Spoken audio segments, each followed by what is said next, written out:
এই দেশে জামাত ইসলামের ভোট দিয়ে হালারা না দিব হালাকে কুপাই নই সে একবারে দেশে দেখো কি করি যেতে এবারে দেখ করে এই একটা প্রতিষ্ঠান না বিএনপির একটা এর মধ্যে গৌণ দিতে যেই তো কার্যক্রম আর জামাত ইসলাম একটা লোকের চরিত্র আর 1000 লোকের চরিত্র সমান।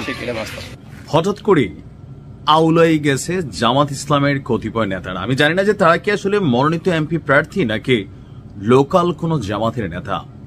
ভিডিওগুলোকে এডিট করা, সুপার এডিট, এআই দিয়ে তৈরি নাকি প্রকৃতপক্ষেই আসলে এই ধরনের বক্তব্য দেওয়া চলছে।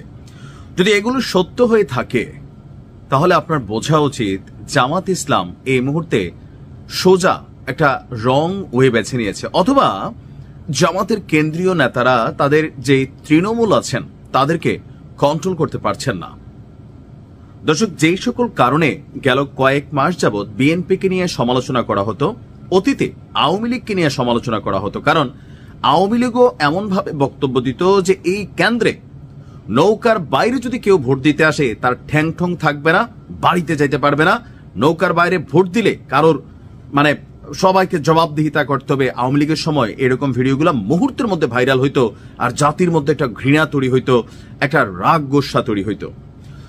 5ই আগস্টের পরবর্তী সময় হঠাৎ করে বিএনপির কিছু নেতাকর্মীর বক্তব্য ভাইরাল হওয়া শুরু করলো।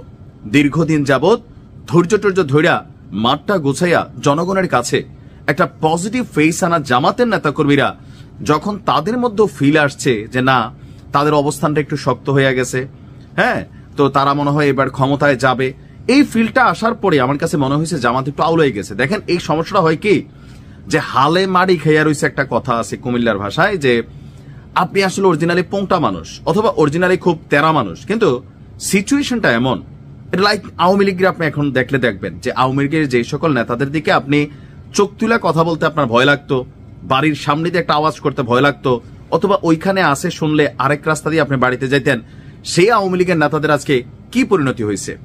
কেন হয়েছে? কারণ তাদের আত্ম যেই শক্তি ছিল সেইটা পড়ে গেছে। কেন এমন হয়েছে? যে আওয়ামী লীগ তখন মনে করত যে তাদের 2041-এর আগে কেউ ফালাইতে পারবে না, অর্থাৎ ক্ষমতা।